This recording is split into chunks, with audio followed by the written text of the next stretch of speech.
Verses 33 to 37.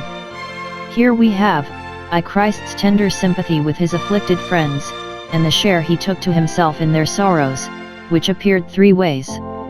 By the inward groans and troubles of his spirit, v. 33. Jesus saw Mary weeping for the loss of a loving brother, and the Jews that came with her weeping for the loss of a good neighbor and friend.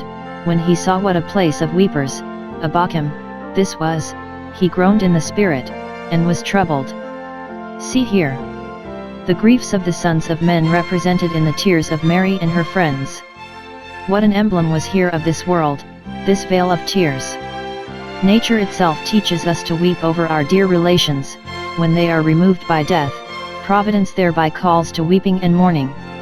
It is probable that Lazarus's estate devolved upon his sisters, and was a considerable addition to their fortunes, and in such a case people say, nowadays, though they cannot wish their relations dead, that is, they do not say they do, yet, if they were dead, they would not wish them alive again, but these sisters, whatever they got by their brother's death, heartily wished him alive again. Religion teaches us likewise to weep with them that weep, as these Jews wept with Mary, considering that we ourselves also are in the body.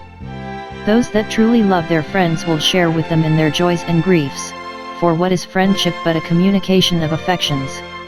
Job 16:5. The grace of the Son of God and his compassion towards those that are in misery. In all their afflictions he is afflicted, Isa 63:9, Judge 10:16.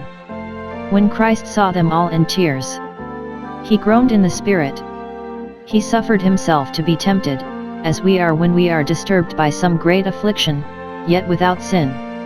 This was an expression, either, first, of his displeasure at the inordinate grief of those about him, as Mk 5:39, why make ye this ado and weep? What a hurry is here! Does this become those that believe in a God, a heaven, and another world? Or, secondly, of his feeling sense of the calamitous state of human life, and the power of death, to which fallen man is subject. Having now to make a vigorous attack upon death and the grave, he thus stirred up himself to the encounter, put on the garments of vengeance, and his fury it upheld him, and that he might the more resolutely undertake the redress of our grievances, and the cure of our griefs, he was pleased to make himself sensible of the weight of them, and under the burden of them he now groaned in spirit. Or, thirdly, it was an expression of his kind sympathy with his friends that were in sorrow. Here was the sounding of the bowels, the mercies which the afflicted church so earnestly solicits, is 63:15. Christ not only seemed concerned, but he groaned in the spirit, he was inwardly and sincerely affected with the case.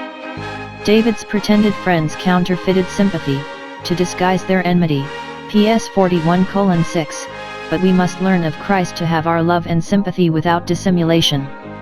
Christ's was a deep and hearty sigh. He was troubled.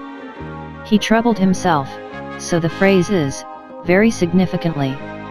He had all the passions and affections of the human nature, for in all things he must be like to his brethren, but he had a perfect command of them, so that they were never up, but when, and as they were called, he was never troubled, but when he troubled himself, as he saw cause. He often composed himself to trouble, but was never discomposed or disordered by it. He was voluntary both in his passion and in his compassion. He had power to lay down his grief, and power to take it again. His concern for them appeared by his kind inquiry after the poor remains of his deceased friend, v. 34. Where have you laid him? He knew where he was laid, and yet asks, because.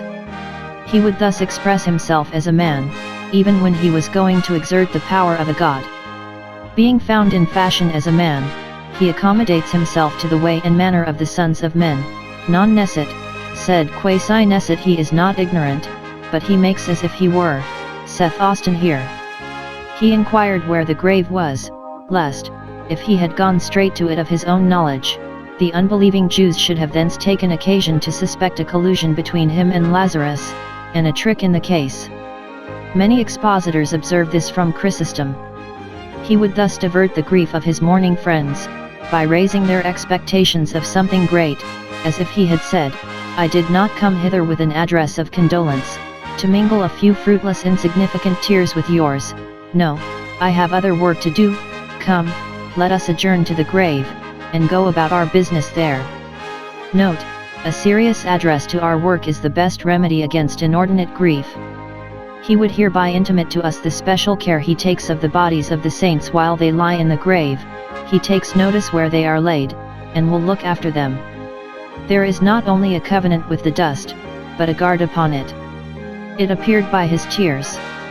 Those about him did not tell him where the body was buried, but desired him to come and see, and led him directly to the grave, that his eye might yet more affect his heart with the calamity. As he was going to the grave, as if he had been following the corpse thither, Jesus wept. v. 35. A very short verse, but it affords many useful instructions.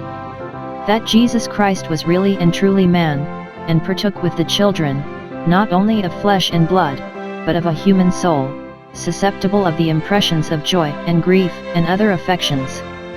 Christ gave this proof of his humanity, in both senses of the word, that, as a man, he could weep, and, as a merciful man, he would weep, before he gave this proof of his divinity. That he was a man of sorrows, and acquainted with grief, as was foretold, Isa 53:3. We never read that he laughed, but more than once we have him in tears. Thus he shows not only that a mournful state will consist with the love of God, but that those who sow to the Spirit must sow in tears. Tears of compassion well become Christians, and make them most to resemble Christ. It is a relief to those who are in sorrow to have their friends sympathize with them, especially such a friend as their Lord Jesus. Different constructions were put upon Christ's weeping. Some made a kind and candid interpretation of it, and what was very natural. v. 36. Then said the Jews, "Behold how he loved him." They seemed to wonder that he should have so strong an affection for one to whom he was not related, and with whom he had not had any long acquaintance, for Christ spent most of his time in Galilee, a great way from Bethany. It becomes us, according to this example of Christ, to show our love to our friends, both living and dying. We must sorrow for our brethren that sleep in Jesus as those that are full of love, though not void of hope, as the devout men that buried Stephen, Acts 8:2. Though our tears profit not the dead, they embalm their memory. These tears were indications of his particular love to Lazarus, but he has given proofs no less evident of his love to all the saints, in that he died for them. When he only dropped a tear over Lazarus, they said, "See how he loved him." Much more reason have we to say so, for whom he hath laid down his life, see how he loved us. Greater love has no man than this. Others made a peevish unfair reflection upon it, as if these tears bespoke his inability to help his friend. v. 37. Could not this man, who opened the eyes of the blind, have prevented the death of Lazarus? Here it is slyly insinuated, first, that the death of Lazarus being, as it seemed by his tears, a great grief to him, if he could have prevented it he would, and therefore because he did not they inclined to think that he could not, as, when he was dying, they concluded that he could not, because he did not, save himself, and come down from the cross, not considering that divine power is always directed in its operations by divine wisdom, not merely according to his will, but according to the counsel of his will, wherein it becomes us to acquiesce. If Christ's friends, whom he loves, die, if his church, whom he loves, be persecuted and afflicted, we must not impute it to any defect either in his power or love, but conclude that it is because he sees it for the best. Secondly, that therefore it might justly be questioned whether he did indeed open the eyes of the blind, that is, whether it was not a sham. His not working this miracle they thought enough to invalidate the former, at least, it should seem that he had limited power, and therefore not a divine one. Christ soon convinced these whisperers, by raising Lazarus from the dead, which was the greater work, that he could have prevented his death, but therefore did not because he would glorify himself the more.